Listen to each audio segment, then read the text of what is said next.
Broadchurch, ITV. David Tennant and Olivia Colman in Broadchurch. David No, Tennant. not even add. David Tennant. Olivia Colman. Broadchurch. Mondays at 8. Monday night at 8. Was it 8 o'clock? Mondays at 9. Did you find out I the think time? it's 9. Mondays at 9. It's a violent show, wasn't it? Mondays at 9. On ITV1.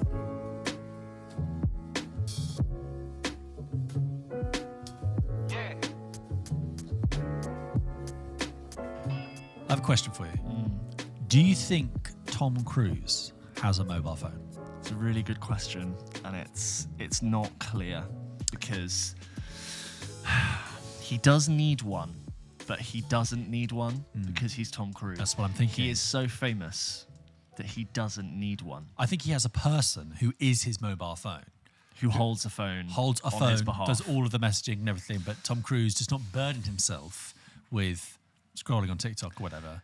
That being said, I do feel like this doesn't necessarily answer the question of whether or not he has a mobile phone. I think he's the type of person who, when you're in his circle, he will just call you out of the blue to congratulate you on something or ask your opinion on something or ask if you want to come skydiving. And it's like, oh, Tom Cruise. If you're a certain level of like interacting with Tom Cruise, it'll be like, Tom Cruise just called me up and said if I wanted to go skydiving tomorrow. I think it was Zac Efron who once said, Tom Cruise once texted me and said, do you want to go ride my motorbike? Yeah, that's right. He did, yeah. And you're not going to say no to that opportunity. So I think he phones people. So but that doesn't tell me that he has a phone in his pocket. He's not communicative. Yes. He is communicative, but he does it through the means, I think, of his team around him. It's not about like he wants to isolate himself from others. It's that what value does having a phone in Tom Cruise's pocket mean to him? Nothing. Camera. Why does he? You know, He does films. There are cameras everywhere. I feel like he has. He's photographed. He has an entourage. That's a stupid thing to say. Yeah. And therefore, he's not going to bed at night thinking, oh, I need to plug in my phone to charge or I need to stop scrolling. He's going to go on TikTok. He's not burdened by that, I don't believe. What does Tom Cruise need?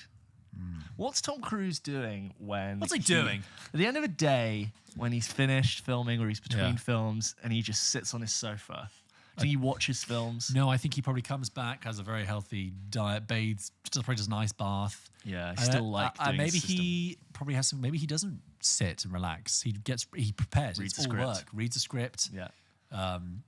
Maybe meditates or something. Plans, next Mission Impossible, thinks of stunt ideas. He's looking at blueprints for some like mountain he's going to parasail off.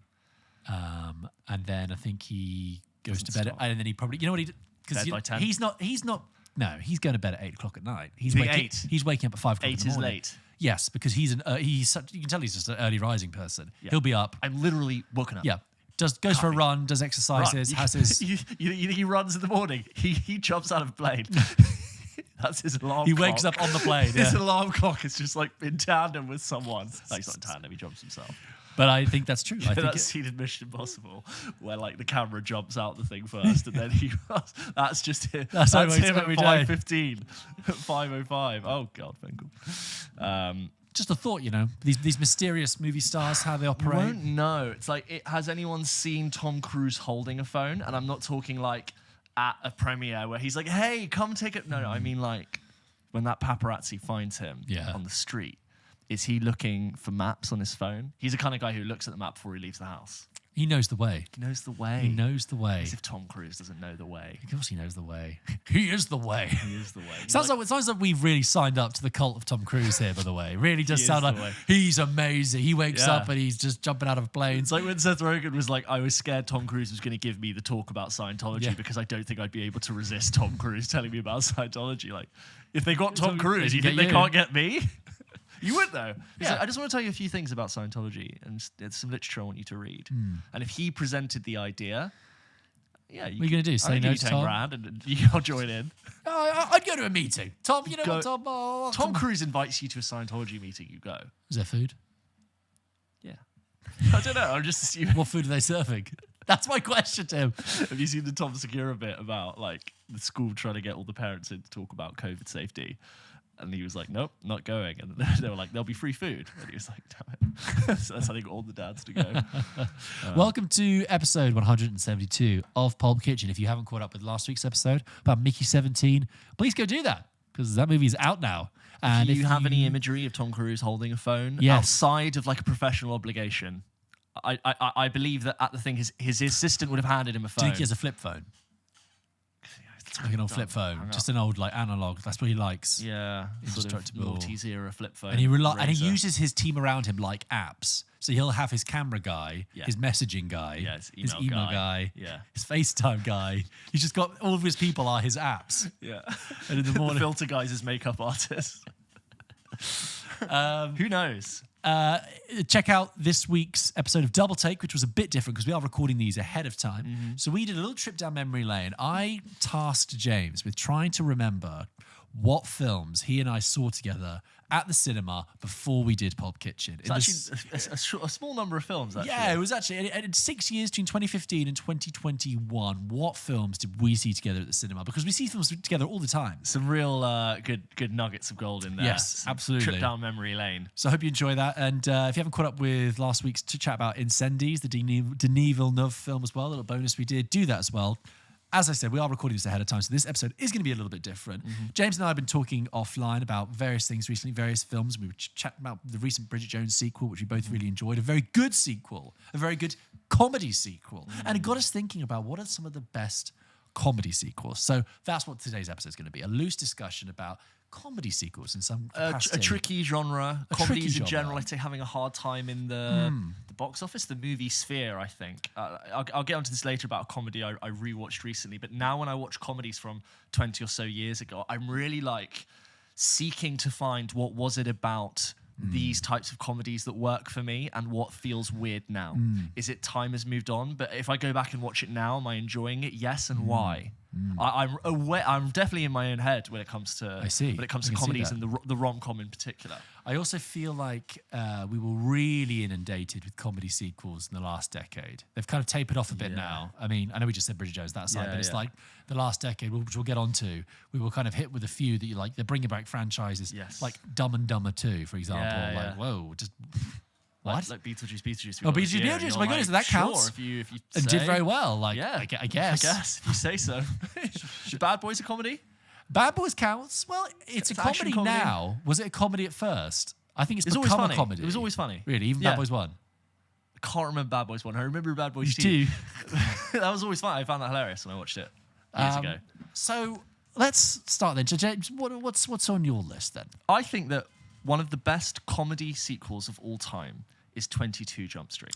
When we're talking particularly about films that are not just funny in their own right, but potentially funnier than the original film. No shade to 21 Jump Street. I think that film is really brilliant and a really smart concept about generational divides. It's way over the top, a little bit ridiculous. And I think what 22 Jump Street does is it's the natural progression of taking them to college. It's self-aware and really funny. It knows that these two guys are way too old to be playing high school or college students, and it totally plays on that. There are distinct individual scenes that I think since the film has come out have been quoted and parodied ever since, like the spoken word poetry scene, the scene when he reveals that he's been sleeping with the captain's daughter. Ice Cube's so brilliant in it because he's such a hard ass.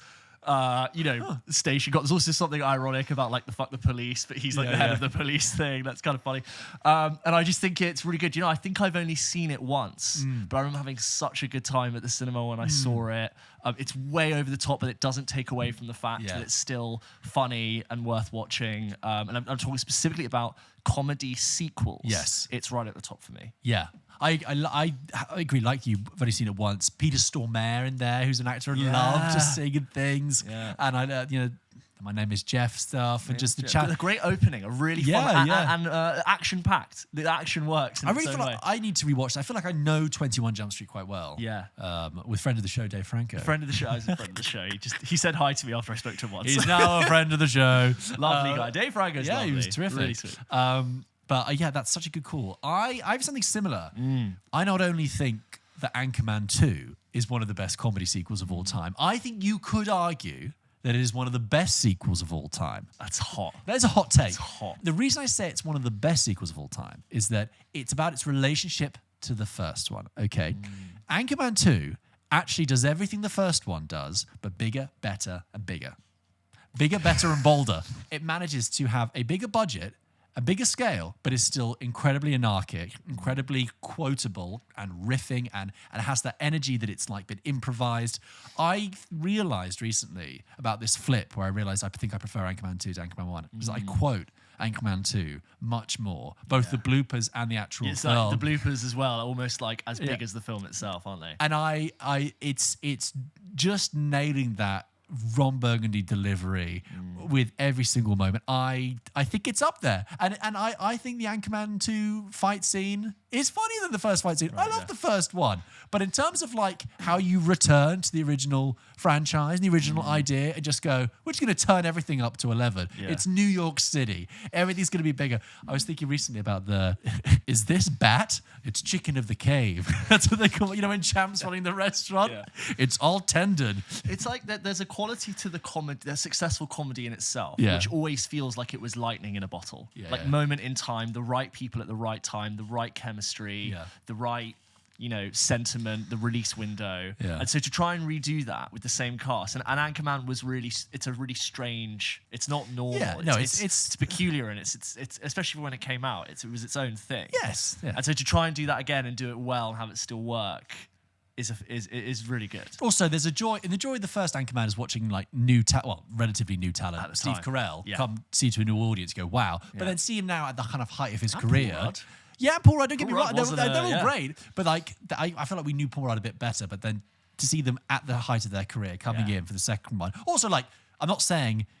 I love other sequels. I love Godfather Part 2. I love Dune Part 2, all that stuff. Yeah. But like, no one champions champions comedy comedy. sequels. That's why we're doing Yeah. this episode. Yeah. And I like Anchorman So there's 2. examples where this hasn't gone well, right? Where you bring comedy back, like Sorry. The whole blind sequence in Anchorman it's 2. so good. Just like, I'm blind. Can't you see? I'm not blind 23 hours of the day or 22 hours of the day. I'm blind the whole live long day. Touch my leg. Now tell me that doesn't feel like a cock. It's stupid and ridiculous. I do and that. there's the whole. I will throw out there, not the whole thing. I'll just go.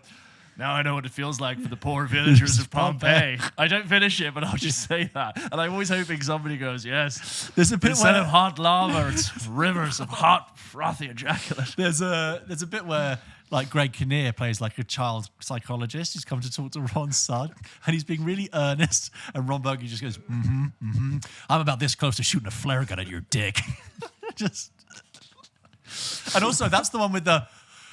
Not the children! Get the children! To the back door! Get the children! And Harrison Ford. And Christina Applegate just playing it so straight, just doing her makeup. Harrison Ford's like, it's been 20 years since I jumped out from behind a curtain, scared a window washer to his death. He fell 19 stories. I think about it every day. Sorry. Don't get me going, but it's great. So examples of where I think the comedy sequel didn't really work: Hangovers 2 and 3. I said this on Double Take the other day. I think if the Hangover 1 had been left alone, it would be regarded way higher in like greatest comedies of all time. And I'm not going to take away from the Hangover. I'm sure the Hangover is still brilliant. But because you went back, and I think the let's just do it again, but in Thailand feel of the second one really sort of it just put an additional muggy fingerprint on the first. Yeah. And you inherently made it replicable. Which made the first one less special. If you were able to do it again, it makes what you did first, therefore it didn't matter as much. Also, I haven't seen the third. I haven't even seen the second really one. Isn't the boring, third one like a heist kind of movie? Yeah, it's not. They break from the structure a little bit, and it's just a really dry, unfunny. Are they hungover Slow, you know what? I barely remember. There's a lot more of Mr. Chow in that, and he was such a weird and funny addition to the first one, and it just like came back again and again and again. I was like, it's like no, not so good. I tell you what, I was thinking. I've not watched these films, rewatched them in a while, but growing up, always preferred Austin Powers 2 and Austin Powers 3 to Austin Powers 1. Yeah. I think a lot of people like crap on those films, but there is this visual gag in Austin Powers 3 with Mini-Me and Austin Powers when they go on the submarine and they've only got one uniform to disguise them, and Austin says, one of us is going to have to go on the other's shoulders. And then it cuts and he's on top of Mini-Me, and Mini-Me's got the tiny feet at the bottom of the coat, and he's trying to balance like, evening sailor. He's just moving around. And I love the second one. I love the whole, it had the Graham in it, and like the really kind of pastiche with the volcano. It just ups the campiness in it. And Beyonce's great in Austin Powers 3. Also, great Beyonce track that was part of that film was Work It Out, if anyone knows the Beyonce song from that. It was like a tie-in movie sequel, and honestly, it's on my playlist. I like She did that and Pink Panther 2, and then kind of stopped. Dreamgirls? She's brilliant in Dreamgirls. Yeah, no, I've never seen that, actually. Great. Oh, Dreamgirls is brilliant. Dreamgirls is really good. I should watch that. It's really good. I've not seen the stage play. Good Eddie Murphy, right? Brilliant Eddie Murphy. Right. Reminder that he could do anything. He's like talented, like you know how Jamie Foxx can do everything. He can sing, he can dance, he's funny, he's charming, he's everything. You're like, oh yeah, Eddie Murphy can do everything. He's fantastic. He does dramatic Eddie Murphy as well, which we don't really get that much of. Okay, so Dreamgirls feels like the film that I'll watch in a few weeks' time, and then like we'll do like a little special on A little Dreamgirls special. Anyway, sorry, haven't seen Austin Powers 2 and 3 in a long time. They might not have aged very well, but I just want to throw that out there. Austin Powers, it's like I've seen them all once. Oh, really? Yeah. It's like for some reason, like so many other people have like rewatched them over and over and over again. They have your thoughts, and I don't disagree. It's just like they encountered me once at like sleepovers or at school. I watched them once, and I go on with my life, and nothing's drawn me to go back to them. But I totally, acknowledge what I'm holding a knife for some reason. I totally acknowledge what you're saying, and I respect it. When I was younger, it was like a hot commodity to get to watch Austin Powers. You knew it was a bit naughty because it was kind of smutty, sexual behavior, sexual jokes. The Spy Who Shagged Me. The Spy Who Shagged Me, exactly. And I, we felt cheeky as a little boy watching it. Didn't Yeah, you? That's totally. part of the fun, like being young and watching it. I mean, the whole sort of 1960s pastiche stuff just went way over my head. I didn't really care about that. It's just, you feel kind of naughty watching it. Should we talk about Shrek 2? Yes. Shrek is a behemoth unto itself. Oh my God, we haven't talked about Shrek's redesign. Yeah. It looks like they put Shrek into AI and asked to do more. Yeah. If you know, Shrek looked a very specific way for 4 films. Yeah. And now they've released a teaser for Shrek. Yeah. And everything looks like he's a overly filler. smooth. Like he's had filler. He looks well. He looks It's Hollywood. He looks like a celebrity who hasn't been around for a while and comes out on the red carpet and everyone goes, yucks! It's like it's digital. We just copy and paste into the new film with slightly he higher was res. fine the way he looked. Very strange, and like Zendaya's in it. Anyway, so just back to Shrek. We put out occasional clips about Shrek 1, 2, I very and much 3, enjoyed that game and you they played. got millions of views. I played a really random game, which is can you guess which fantasy creature is from Shrek 1, Shrek 2, or Shrek 3? It did crazy numbers, but Shrek 1 I really like. I thought it was really funny, a really smart, witty satire of the fairy tale genre. Talking about Shrek, sorry, it's like I know it so well. It's like a bit like talking about a family member. Yes. Like I don't 1 in watch it particular. often, but I know it off by heart. Yeah. I've seen it so many times. He huffed and he puffed and he signed an eviction notice. That's hilarious. Yeah, it's great. Is Shrek 2 better than Shrek 1? Is Shrek 2 better than Shrek 1? Great question. I haven't seen Shrek 2 in a long time, but they've all recently been added to Netflix. And okay, well, James, when I put Fireplace for Your Home on my home TV, when that finishes, it auto plays Shrek. a bit of Shrek 2. Okay. And I see a clip of Shrek 2 and I go, I've never rewatched Shrek 2. I've only stuck to the first one, and I think it looks good. And I've heard people say it's better. Maybe I need to rewatch. You know what I always respected about the Shrek 2 marketing is that all they did was a green 2 with the Shrek ears, and you knew. Yeah, you knew. You knew. Who else gets to just put a 2 with a tiny little thing and you go, I would that's Shrek 2? say the Toy Story 2, didn't they just do a big yellow and red 2? Oh, they do, yeah. And Toy Paddington Story. 2 was basically the same poster, but he just held up 2 marmalade sandwich. No, it was a 2 shaped like a marmalade. It was Yeah, a marmalade a 2-shaped marmalade like a 2. sandwich. Yeah. Yeah, what did you say? A 2-shaped marmalade sandwich. I thought you held up 2 things, and I thought you were going, it was 2 marmalade sandwiches, something like that. No. That would you would get No, me there. That is 2 the one where he becomes Prince Charming. Where it's Shrek, not Shrek goes Paddington. white. They white him up. Yeah, that's where he becomes a human for a bit. Yeah. It's the reverse of the first one where That's Fiona it. is a human Yeah. into an ogre. Nice. He does turn into, sort of Chad-looking bro. Yeah, he's a handsome fella, don't get me wrong. That is the one. And I know that it's like Rupert Everett is the voice of Prince Charming. Prince Charming, who looks like Game of Thrones season 1. Nikolai Coster-Waldau, Jamie Lannister, and Jennifer Saunders doing the voice of the fairy godmother. Yeah, I love Jennifer Saunders. John Cleese is the prince. I need to. Fantastic. It's my. Now I know it's on Netflix there to watch. I'm going to watch it when I It's a have good cast. Let's just count like that, throw it actually. on. Before you get to like Cameron Diaz and Mike Myers, you go, oh, okay. Rupert Everett, John Cleese. You know what I mean? Jennifer Saunders. Also, I didn't realize because I'm slow that it took me 20 years. Bear in mind that Shrek came out in 2001 and I would have seen it when I was 6, 7. I obviously didn't realise that Lord Farquaad is a joke on fuckwid. Fuckwad. Oh, I never got That's that. what it says. Lord Farquaad is like Lord Fuckwad. It's a very base joke. Yeah, no, never understood that. No. Well, There you go. Well, there you go. Yeah. John Lithgow, the voice of. Oh, John Lithgow, some of you may die, but that is a sacrifice I'm willing to make. I don't give a damn that a man reputation.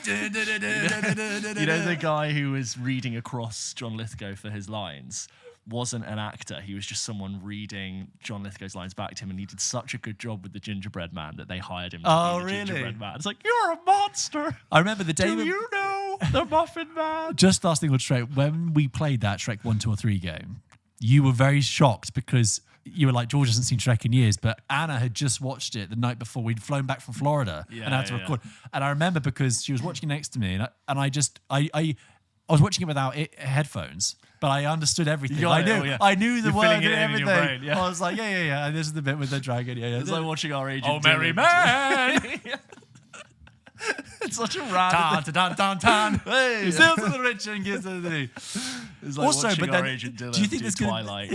Like he did 3 Twilights in a flight. Do you think there's going to be a point in your life where you have to explain Shrek to your child? And you're like, it's about a Shrek. What is that? It's an ogre. What's an ogre? Well, we grew up. Well, you didn't do as much Disney, but I grew up watching fairy tales. Oh, of course, yeah. So like, it was quite good that it was. I knew I had them before they were parodied. Yes. Whereas I wonder if they're like our kids will be post meme, post parody. Oh yeah, they will be like, yes. I'll need to have them grow up on Disney first for them to really find. Like, are kids today reading about the 3 Little Pigs? Someone answer me. Is that still around? Is that still relevant, or have we moved on to like Dora the Explorer? Are we post pork now? Is it? Yeah, yeah. Like what? Yeah. Is it now like things have superseded that, or do we still tell the story of the big bad wolf? I don't know. Do you know what I mean? Yeah. Who's responsible for that? Isn't it oral history? It's not on the syllabus. It's just folklore. It's just sort of gets passed down. It's just something you should tell children when you're bored. Yeah. And when you didn't have TV. I mean, that's when these things originally come. And it's also, isn't there a moral in it's don't build your house out of sticks. It's build your house out of stone. Bricks. It's stone, the last one, isn't it? The first one builds his house out of straw. Then he builds it out of sticks. And then he builds it out of straw. Stone. So I just had a mid-meltdown.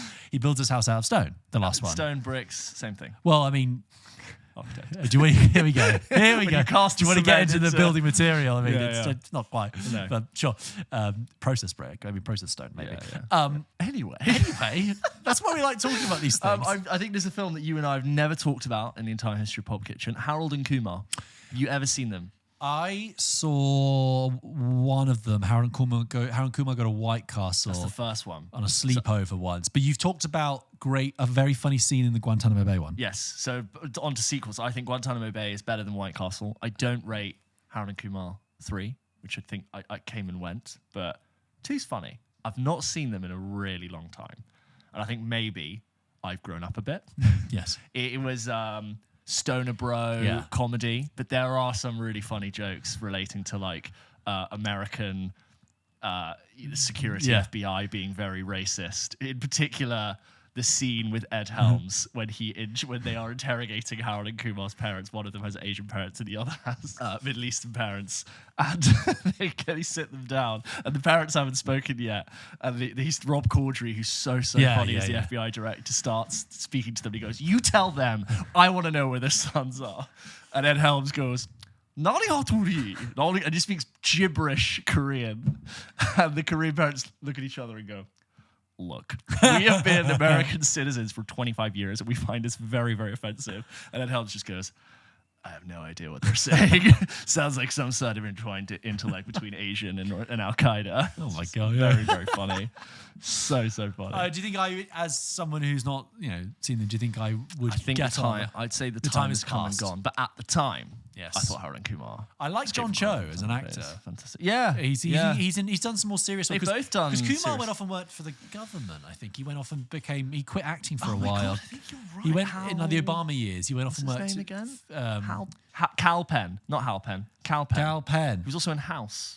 Right, that's it. But then, John Cho, he's in a movie I love called Columbus, and he's in the Star Trek movies, of course. Yes, of course. Yes. Those abandoned... That's another episode we should do, like abandoned franchises. Abandoned franchises, wow. like the Insurgents, the Maze Runners. Yes. Did they finish Maze Runner? I think they did, but years later. There was a delay because of... the guy was injured. Yeah, the guy was injured. It came out in 2018, and at that point... You'll never survive the scourge.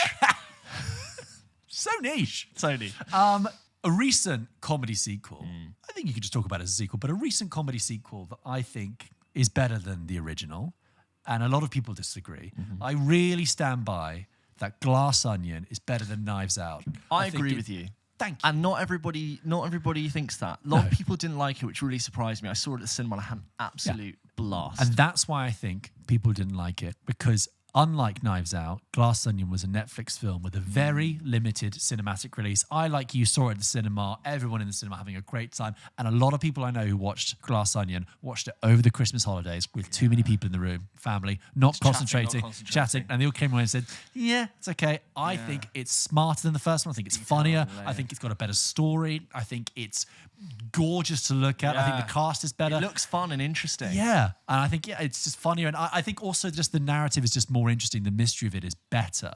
And the way it kind of plays you around. The first Knives Out, I just never really caught me in the same way. But Glass Onion, I rate that. I saw it twice within like a month of each other, and I loved it. I had the same theory about like in cinema versus at home, and it was one of those like coming out of COVID films where I was like, no, it's really important we see certain things. It's not just about going to see a Nolan film in IMAX. No. It's like there's something to be said about locking yourself away. Christmas can be we talked about this ad nauseum about trying to find the perfect sweet spot for Christmas. Christmas can be a very distracting, noisy, people coming in and out time. I agree. And I know a lot of people didn't get on with it, which I think is a huge shame. And I think I know Daniel Craig has kind of quite openly said about Netflix, to Netflix, that he really hopes, he fought them very hard for them to give it a bigger cinematic release. He also hopes that they give the third one, was it Wake Up Dead Man, a bigger cinematic release as well. So too. But we'll see. I don't know if Wake Up Dead Man will be as good as Glass Onion, but I could happily. Glass Onion is a perfect film to watch when I'm ill in about 3 years' time. Yeah, when you've forgotten a bit of it. Yeah, forgotten it. It's sunny. Yeah. It's quick. It's flashy. It's smart. Talia watched that on her phone as we were doing a transfer through Addis Ababa. Yeah. And she was like, "Yes, all right." Like, like in the queue for security. Yeah. Belt, phone in, scan. There's Netflix still on the phone. Phone goes through, the security picks it up, AirPods in, watching it. I was like, you are the worst. And somewhere Ryan Johnson is screaming. Yeah, and then she finished it, and I was like, how was it? She goes, yeah. Well, there you go. Give it a cinematic release. Incredibles 2, I think, is really underrated. I loved Incredibles 1. I really do. We've talked a lot about like the really stylish and tasteful aesthetic. It really nails retrofuturism. And I feel like from a single frame, you can identify the Incredibles. It's not just like it's an animated. It feels like really stylistically created. So always loved Incredibles. Saw Incredibles 2, and I was like, this is good. I don't think about it enough. So not a good comedy sequel, really. I don't know. I'm willing for you to like chime in here. Oh, sorry. no, not having a go. As in, like, you're want waiting to, like, for me to confirm or disagree with you. I want someone here. I want to imagine that Incredibles 2 is really good. I kind of have seen it and finished it. Has it worked for anyone? Has it worked for anyone? I'm just throwing it out there. I don't really have a definitive point. No, I don't. Also, I know it's really hard to make animated films, but they left way too long a gap. When did Incredibles 1 come out? 2004. Yeah, I was 9. 14 years. Oh, come on, sort it out. I know they did other incredible films. Why have they not made a Ratatouille 2? A Ratatouille. There you go, writes itself. Yeah, Ratatouille. Ratatouille's brilliant. But I'm not asking them to, but they've made sequels for everything else. Why have they not made... What'd you do with it? Where'd you go? Rival rat chef. Done. Yeah, there you go. Just duplicate it. You just times it, make it evil. Guys, get me in the room. A rat restaurant. Rival chef.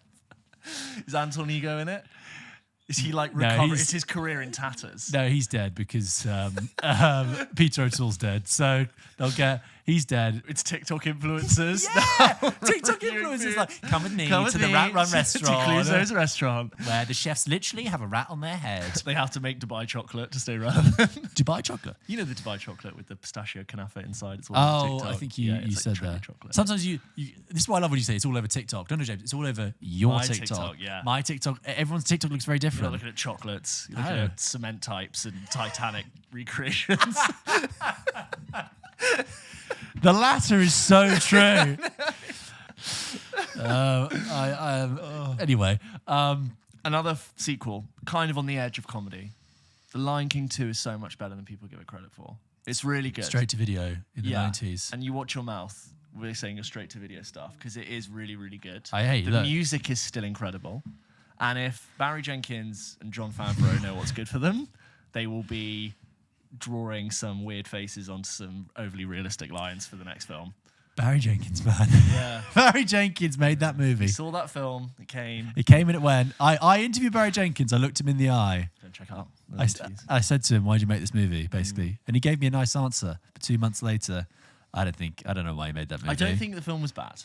No, but it's not not good. a bad film. It's not good, is it? No, it's just it was a bit long. I think I said this in my review, but the best thing that can happen to Mufasa is that it'll be used to sell TVs and John Lewis. It's just something brightly coloured to put on. People go, "Oh, that's an OLED." And go, "Yeah, look at the motion. Wow, yeah, that's great. Thanks, Barry." Yeah. It's the same thing I said about when I saw Little Mermaid. You put the Disney thing of you humanize the by a cartoon, you humanize the face of the fish and the animal and the lion. The lions, they do have obviously like very clear faces, but it's not as expressive. No, not at all. The big eyes they give. Do your impression of Founder? It's just like this. It's like cross-eyed, just this really narrow face. And then like Sebastian as well, like a crab's face isn't very expressive. No. It was never going to be. Yeah. It's a hard face. Literally, they're crustaceans. It's all sort of like pincers. Now, this technically isn't a sequel, but it was from the exact same team with the exact same cast. So at very best, you could say it was a follow-up. Hot Fuzz to Shaun of the Dead. Right, I see your point. Right? Hot Fuzz as a, if not a sequel, a spiritual sequel to Shaun of the Dead. I chop and change between what I prefer. I think Hot Fuzz has a better gag rate, but I think Shaun of the Dead has a better story. Yeah. I think both of them are better than World's End. which I thought was really bad. Yeah. Really, really bad. Although I have heard people say that watching The World's End as you get older does hit different because it's all about friends. Yeah, exactly. Yeah. So when I watched it Simon Pegg grew up. When I watched it when I was 18, I was like, this is really silly. But then when it's all about, how Shaun of the Dead is kind of about being young and useless. Like a peep show in a way. There's a peep show element to it. And then The World's End is all about my friends grew up, but I didn't. Yeah. Maybe in 7 years we do a little, when we're sort of pushing 40. We do. God, I don't like that. Why'd you say 7 years? Why'd you round me up like that? I'm 30 now. I said pushing, like we're getting close. See. Dude, calm down. You're like, hang on, where did the time go? Just time turned before. 7 years when you're Strange 50. to stone and just wind me forward. We can catch up on it. Like a sequel, not really, but sort of like a spiritual. We would call it a trilogy, don't we? As a next step in the stepping stones of having just made a great comedy with Shaun of the Dead is a good comedy. Great comedy, fantastic comedy. To then follow it with Hot Fuzz, another great comedy. There's a contingent of people of a certain age who vouch that Grease 2 is better than Grease. This has been a thing recently. I've only seen Grease 1, which I love. Love Grease 1. Yeah, Grease is great. Yeah, although I had forgotten a lot of it because I watched the last 20 minutes in Florida and I'd forgotten at the end that the car goes up in the air. Yeah. And like flies. Off. You're like, hang on a minute. Yeah. I was like, hold on. This isn't realistic. I gotta take it there. Sandy. I do a lot, and then I do, I don't know, try the yellow pages. Yeah. You're a fake and a phony, and I'm sure I never lay eyes on you. The thing that will always make me laugh is a picture of Sonny from Grease and how he's meant to be a teenager, but he looks like he drives a cab in New York. He's got 3 kids. Like he runs a deli. He's got the recedingest hairline. And bless him, they shaved him so close to the skin just to remove any stuff. They all look really old. He'd be pushing it as someone's dad in a high school film now. Kaneki looks our age. He looks 30. I'm sure he was a bit younger, but... Travolta's quite petite, isn't he? Quite got a narrow waist, so he kind of looks like younger. Just have like the frame of men. Yes. Like boys, even at 18, just are like inherently a bit smaller. Yes. And they boyish. I think you can, anything under 25, you can pass for it. But when you're 32, like this guy was, my God. Sometimes I just see it and I remember and I laugh. It's so brilliant. My next one is that this was technically a TV series in the UK, but it was released in the US and I believe internationally as a film, which is The Trip. So The Trip to Italy, the Steve Coogan, Rob Brydon thing, was released as a film. Yeah. And I remember there's an episode of Off Menu where Sebastian Stan is talking about it. He's like, "Oh, those films are so beautiful." And I'm like, "Excuse me. It's a six-part television series on the BBC with half-an-hour segments." And The Trip to Italy, I do adore as well. That's brilliant. I often return to it in the summertime just to get me into that summer mood. There's a bit like the Before films, but there's a kind of romantic sadness about them going through Italy and as they're getting older with the sun.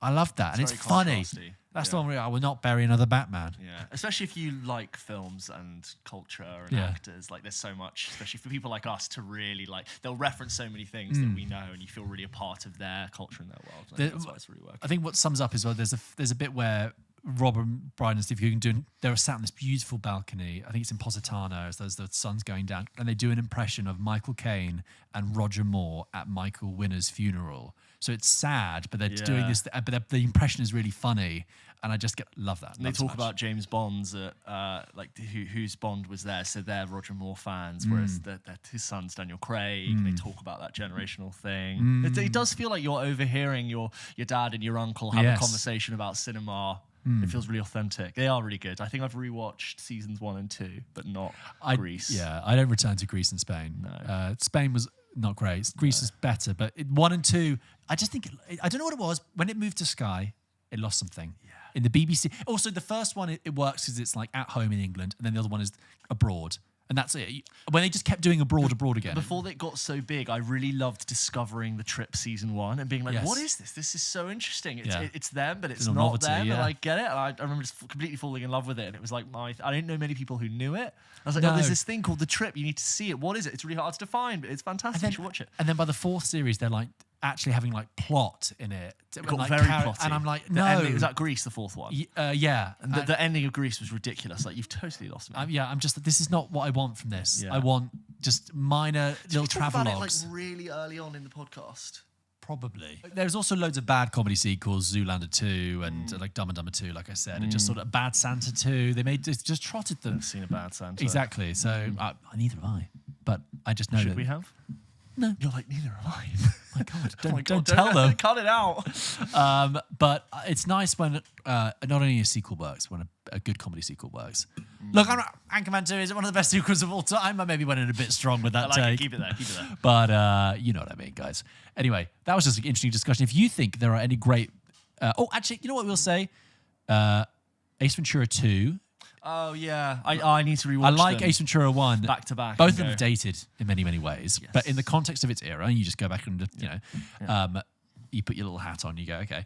But in the second one, just being, the thing at the beginning of the second one where he's in the Buddhist monastery and they are so desperate for him to leave because the guy's just going to come and leave and he's like, no, I can't leave it. I haven't got my medallion. And the monk just goes, here, take mine. This took you 40 years to achieve. I'll get another one. Break it to them gently. I just thought of Bad Neighbors 2. Oh, yeah. I think the first one's better than the second one. That's the way it goes. But did Seth Rogen do any other sequels? He usually didn't do sequels. I'd say he mostly does non-sequel comedy films. He's got a new Apple TV Plus series called The Studio. With him in it? Yes, it's his show, I think. He was in Mufasa the Lion King. God, yeah, he was. in the bits in between with Rafiki. Literally the bits. Keep well you described. With the comedy. Now some comedy. Back to how Rafiki got his stick. Anyway, those are some best comedy sequels. If you guys have any ideas or ones we've missed out, send them in to the show. We just thought it was a nice little chat. Send them in to hello@pulpkitchenpodcast.com. Talking about comedies, but not comedy sequels. I wanted to circle back to a comedy I said I watched that I referenced that was in my head as I was watching it. On holiday, I watched a film called Just Married, which I've seen a few times before, but not for a really long time. Released in 2003, starring Ashton Kutcher and Brittany Murphy, right? And they're like, you have this film, but it's only later now I'm really connected to films. I sort of Google it and research it and try to get my context for it. It's directed by Sean Levy. Oh, yeah. Who most recently did Deadpool and Wolverine, has done like the Adam Project. Okay. And James, I'm looking at this. Got a 20% on Rotten Tomatoes. This is my thing. So I looked at it after I rewatched it, and it's got a 20% on Rotten Tomatoes, which I think is bang out of order. Wow. I watched this with my girlfriend and my sisters, and we had an absolutely fantastic time. I've probably not seen it for over 10 years, but it was really, really funny. It's only about, how long is it? Look, it's only an hour and 35 minutes, which is perfect. Every comedy sequence is perfectly timed, and it doesn't overstay its welcome. I think Ashton Kutcher is really, really funny in this film. And he's a really brilliantly used comedy presence. If you don't know, Just Married, set in 2003. which I'll get onto for sort of like the era stuff. Made in 2003. Made in 2003. not just set, right? Set and made in 2003. Yeah. We started media res. They are just married. And they are coming back from their disastrous honeymoon, and they are sort of like pranking each other. It's gone horribly, horribly wrong. We then cut back to the beginning of their relationship, and we've realised who this couple are, and we are basically on the honeymoon from hell. Right. It should be all perfect. We see how they meet, and then we go on this honeymoon, and they're touring Europe, and they're a comedy. There's airplane comedy. Brilliant. There's hotel comedy. They go to Venice, and there's sort of the clash of like one person wants to tour around and look at all of the art. He just wants to go to a sports bar. I was watching this, and I'm laughing consistently throughout. It's really, really good, and it made me long for a type of comedy that we just don't get anymore. We don't really get these types of simple, short, sweet, funny comedies. I think Brittany Murphy's great. They have a really, really good chemistry in the film. And after I watched the film, I Googled it. They were actually in a sort of mini fling for about 5 months while they were filming, which when you're making a film like this is exactly what you want. I don't think it worked out. It's their personal lives. But I was watching it and I was like, yeah, tragically we lost Brittany Murphy a few years ago, which is a huge shame. But they're just really great. And it's simple and it's fun. And every time I was laughing, the scene would end and it would cut to something else and we were on to the next thing. There's great humor to do with like checking into hotels, messing up the car rental and getting a tiny car. There's physical comedy, there's slapstick, there's just like great chemistry. And I looked at 20%, I said that's a massive injustice. Never trust a Rotten Tomatoes score. No. Go back and watch it. I really do think it's still funny. But in my head, I'm like, it is inherently naughties, and there's like just certain moments you'll look at a frame where Ashton Kutcher's just lying on his desk writing in a magazine while behind him are stacks of CDs and VHS tapes. And just that one frame you don't realise has completely dated itself back in time. And it got me thinking, like, is it something... Would watching this film now really not work? But it doesn't. It does work. What is it about that's working when other modern films that are made that are short and sweet and have short sequences? I don't know what it is. There's also a really fun moment where they check into this horrible hotel room. And every time they touch something, like a light bulb falls down, they put their bags down and like the chandelier falls to the ceiling, and they start making out because they're finding it funny, and they fall through the wall onto this other couple who are naked. They just have this really awkward exchange. I thought it was brilliant, and it's way better than 20%. Well, good on Disney Plus. Good on you for championing that, because I've never heard of it, and maybe I will go see it. I mean, I will caveat it that you were on holiday as well. Maybe that's and I was in Europe, and maybe it's like sort of mountainous as well. No, good on you for standing up for it. I respect that. Thank you very much, James. Ashton Kutcher's funny, I think, after watching this film, and he kind of did some roles and then did 2.5 Men, and I felt like he did that for the money to put into his investments, which he now just does very well. Like, he doesn't react anymore. No, Ashton Kutcher. I don't think I've seen an Ashton Kutcher film. You haven't seen What Happens in Vegas? Nope. What are Ashton Kutcher? I've seen clips of it. I'm trying to think. Like, The Butterfly Effect? No. Killers? I've seen Killers. No, that's going to be awful. Oh, you've seen No Strings Attached? No, I've seen the other one. You actually haven't seen No Strings Attached? I've seen the other one. What's the other one? No Strings Attached. Friends with Benefits. Better. I used to think Friends with Benefits was better. No Strings Attached. I thought everyone thought Friends with Benefits was better. Yeah, we've had this conversation. Oh, I'm sorry. Talia was long saying that No Strings Attached was better. I was like, no, you're crazy. Friends with Benefits is better. And then she is actually right. I've seen Cheaper by the Dozen, but he's not really the main guy. So Ashton Kutcher was like an early investor in Uber and I think another really big tech company. Wow. And he is now worth a lot of money. But I think he used the capital he gained from doing 2.5 Men, where he was famously getting something like $700,000 an episode, which at the time was really big because he was replacing Charlie Sheen. And I think he used that, and that was like some of the last acting he did. I know he did The Ranch. Yes. Which I've not seen. Sometimes there are just shows, it's like, I'll never watch that. Anyway. James, just a couple of emails this week. Of course, we begin with a VIP film list from Owen. Owen, a VIP tier member of our Patreon, which you can join to get exclusive access to our Patreon show, Double Take, get priority access, have your email read out like Owen does, and many other benefits. Owen writes in and says, "Hi guys, it's time for another list dilemma." I mean, Owen, you're just giving us content. You're just on the assembly line. Thank you. Thank you so much for the bonus episode covering Martin Scorsese. It's such a tricky list. I've watched Boys in the Boat this week, which I quite enjoyed. Juror number 2, which was good. And I've been addicted to Paradise on Disney+. I still need to finish that. I talked about it. I still need to finish it. Yeah. And The Night Agent on Netflix. Your next film list dilemma, we're going for films that begin with D.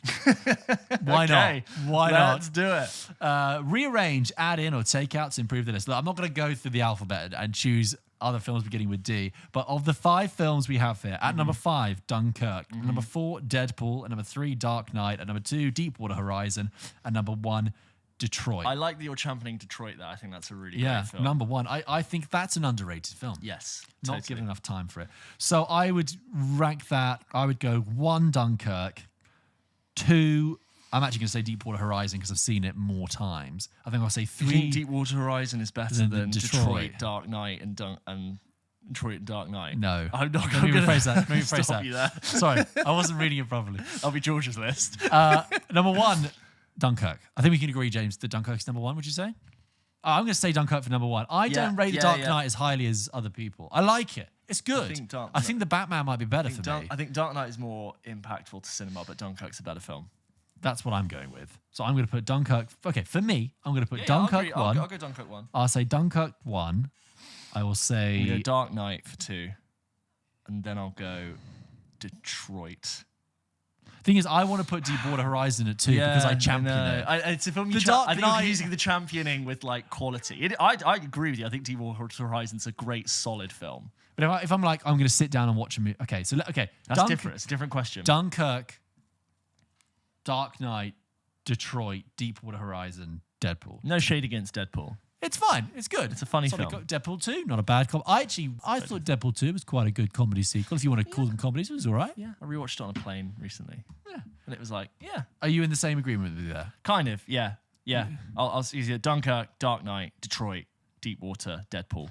I like Dunkirk because I rewatched it. I think I talked about it on the show about 18 months ago, and I just caught it on TV. Oh, Which is one of the best ways sometimes when you see a film, you just think, oh, I'll just start it and then watch the whole thing. And I find it much more profound Dunkirk, and emotional. you didn't see again. I think the first time you watch Dunkirk, you're like, hang on, what? Yeah. Time, And and then you're you looking at the realize, scale of it. and look at the scale of it when you sit down and rewatch it. I saw it twice in IMAX, and I saw it a third time just on the television at home. And it's that third time I was like, yes, oh my god, it's confirming for me.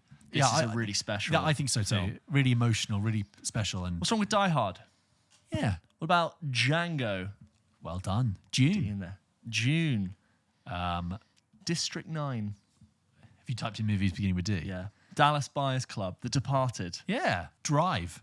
This next one is from Richard, who writes in and says, The Incredible Before Trilogy. Hi, lads. I've been listening to the pod since October after finding you on Instagram, and it quickly became my favourite podcast. Richard, thank you. I look forward to it every week, and I've been making my way through the back catalogue. You often accompany me on my walks to the gym and propped up on the treadmill. Nice. You keep going, Richard.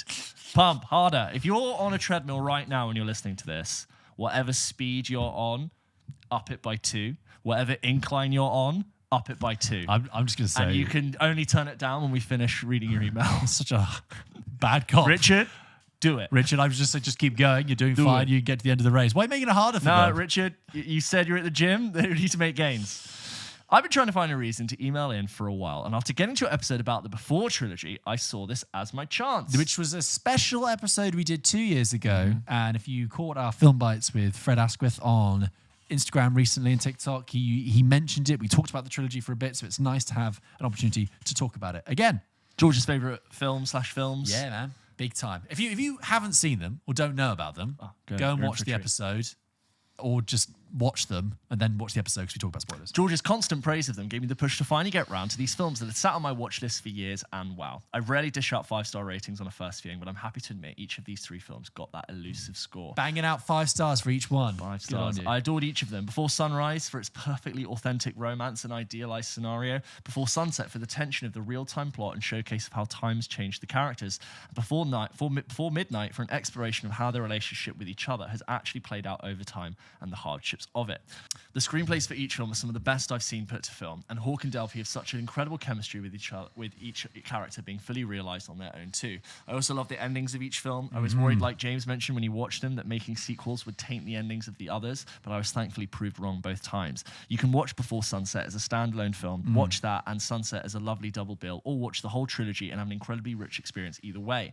Sunset was my favourite, followed by Sunrise, with Midnight in third, but I'd say a lot of that is due to me not relating to the experience of the characters in that film as much of my life. I'm 20 for context. Oh yeah, you wait, mate. You wait till you get a bit older. Those other films will sneak up on you. We need to check them out when we're sort of late 40s, don't we? Yeah. Before midnight again when we're older. That said, I feel like I watched these films, especially the first two, at the perfect time. So thank you, George, for recommending them so highly. I've watched them over a 4-day period and was glad that I spaced them out to let them sit on their own for a while before starting the next, as difficult as that was to do. So I did them like 3 to 6 weeks apart. Yeah. I think I'd watched one and it was like 6 weeks, and I did like 2 weeks later or something. Yeah. So I was like hovering around that. I'm so excited to revisit them in years to come and see how my experiences with the films will evolve over time. Sorry for the long email. I just wanted to say thank you for all the work you put into the show each week. My adventure into the back catalogue should hopefully sustain me until I start uni in September. Looking forward to subscribing to the Patreon for Double Take when I'm up to date with the main show. Sirens on my end. Richard from Barnsley. Hey, you can turn the intensity down on your machine now. You can go back to a cool down run. Thank you so much. Yeah, Richard, thank you for the email. It's always lovely to hear people. It's always nice for me to hear people love those films as much as I do. And Good you've luck at university. articulated it, very well. And good luck at uni. And just, you're right, you can just dive. And actually, when I was making the clip for Fred's Film Bites, when I was having to get the trailer and put it in the thing, I was like, oh, And trust me, before midnight is one of the most interesting ones because it's complex and it's difficult. And watch these again in 5 years' time, and it'll be different. But Richard, I always think thank you so much. It's fun to go to university as a film fan because you'll bump into loads of other people who love films. Oh, They're new people you've not met before, and you'll have great, interesting discussions with people who also love film. And you'll get to go to the cinema with them and start podcasts. Thank you so much for the emails. That's all we have time for this week. We'll end, as ever, with a game. James, as ever, Pulp Kitchen ends With a game. Guys, a few weeks ago, you might remember I asked James to guess the film from The Law Enforcement Officer. Of course. Now, I return to that game, James, but I will ask you to guess the TV show from The Law Enforcement Officer. Ah, okay. Are they working in the federal government as in a Secret Service agency, or are they don't working need to know. Are they just a beat-treading cop? Yeah. And are they in the UK? Are they in the US? Is this from a recent TV show, an old TV show? As ever, James, some of these you might not get. Some of you may die. But that is a sacrifice I'm willing to make. Okay. Guess the TV show from The Law Enforcement Officer. Jack Bauer, 24. Gene Hunt and Sam Tyler. Gene Hunt and Sam Tyler. No. That is Life on Mars. Oh, okay, cool. Fox Mulder and Dana Scully. Ooh, Scully. No, go on. That is The X-Files. Oh, okay, yeah. Rustin Cole and Marty Hart. No. True Detective. Oh, no, I did know that. I was on the tip of my tongue. Too bad. Jake Peralta. I know this. Stop. Jake Peralta. Go on. That is Brooklyn Nine-Nine. Oh, yeah. Special Agent Dale Cooper. Special Agent Dale Cooper. No. Twin Peaks. Ah. Ellie Miller and Alec Hardy. Bit of a deeper cut here. No, I don't know. That is Broadchurch. Okay. Special Agent Hank Schrader. It's from Breaking... no. Hank... Yeah, it is Breaking Bad. It is Breaking Bad. It's Breaking Bad. I think it was Becker. Chief Clancy Wiggum. Simpsons. Yes, and lastly, Chief Jim Hopper. Jim Hopper. No. That's Stranger Things. Oh, You're going to drive yeah. people crazy Yeah, with that one. I've seen one series of Stranger Things years ago. There you go. There Yeah. you go. Those were the, Fun. That's the hard. old... That's Yeah. tough. Did you ever watch Broadchurch? No, Okay. so Yeah, it was I pretty never did. First season was good. Yeah. But that was Should that's I- Olivia Colman and David Tennant. ITV. Is it worth watching now? No. Not really. I I feel mean, like I missed it. and You that missed was it. It was a really, really great ITV series. Why is it But not that is the ITV series? no, just like, but that's just like it's brand. great. Yeah. It's what it was, and that came out 12 years ago or something. So Yeah. I feel like ITV have always got like some sort of series of that ilk going. They always seem that's to have their wheelhouse. That's what they do, and like some of them really hit. Tonight at 5. Yeah. 5. Tonight at 9. It's Under Suspicion, and then it's Suspicious People. What was is the trip one? It's well, they did the whole thing. It's like on BBC One. Oh God, what was it? They do the thing. It's so it's Extreme Measures with Trevor Reeve, Friday at 9 on BBC One, and you should be relieved that you come on BBC One. No, Extreme Measures. Broadchurch. But you can find yourself just all day be going Extreme Measures. Extreme Measures. Friday at 9 on BBC One. Broadchurch. ITV. David Tennant and Olivia Colman in Broadchurch. on ITV1. Very pivotal Sunday, in 9 p.m. Olivia Colman's career in moving into more serious Very stuff. much so. Was that It was that the show? pivot, wasn't it? That was it. And that would have been a Sunday night. 8 She PM, did. 9 She did PM. basically did a really serious After the film. X Factor?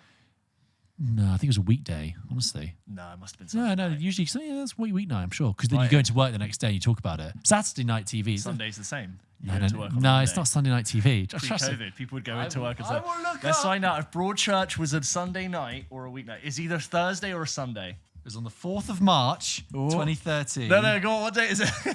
So I'm looking up what day it is. Yeah, no, but you should Oh just no! figure it out. Oh, hang on. No, I won't be able to do it. Go on, do it. No, do no, it for the bands. Just try. 4th of I'll March, get it up. 2013. Oh, I could probably do it. Yeah, I know you can. Okay, hang on. Hold on. 30 days. Half September. If for anyone who doesn't know, George has the ability to, within some degree of accuracy, after about 40 seconds, tell you what day of the week a date was. Okay. What day is it again? 4th of March 2013. Okay, I'll tell you. That is a. Oh, okay, I've got it. I've got it.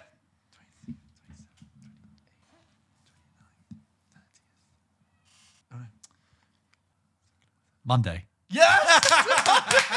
Brilliant. There you go. So it's a Monday. Yeah, it's Monday. I think that's good Monday night TV. Yeah. Because you get in and you go, oh, week's begun. No, but Broadchurch is on tonight. Broadchurch is on.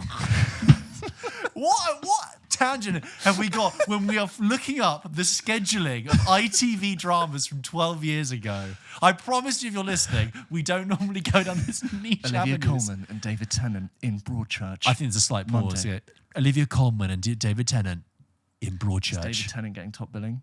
Yes. David Tennant. and Olivia Colman. David No, Tennant. not even add. David Tennant. Olivia Colman. Broadchurch. Mondays at night. 8. Mondays Monday night at 8. Was it 8 o'clock? Mondays at 9. Did you find out I the think time? it's 9. Mondays at 9. It's a violent show, wasn't it? Mondays at 9. I haven't seen it. Monday night. Mondays at 9. Monday, 9 p.m. Jonathan TV1. Bailey's in that. Broadchurch. Thank you for joining us for this episode of Pulp Kitchen. I know it's been a little bit different talking about comedy sequels, but we thought we'd have a bit of fun doing that. Hope you guys have a great week. Don't forget to keep an eye out for Pulp Kitchen Podcast. Pulp Kitchen Podcast. Whenever the export uploads. Depending on who's doing the edit and how much time we've had and if we've been to any screenings. And our availability to Wi-Fi Every single week. Next week, we should hopefully have reviews of Opus and Black Bag. But in the meantime, have a great week. Thank you to our producers, Phil and Dave. Ta-ra. Bye, Bye-bye. guys.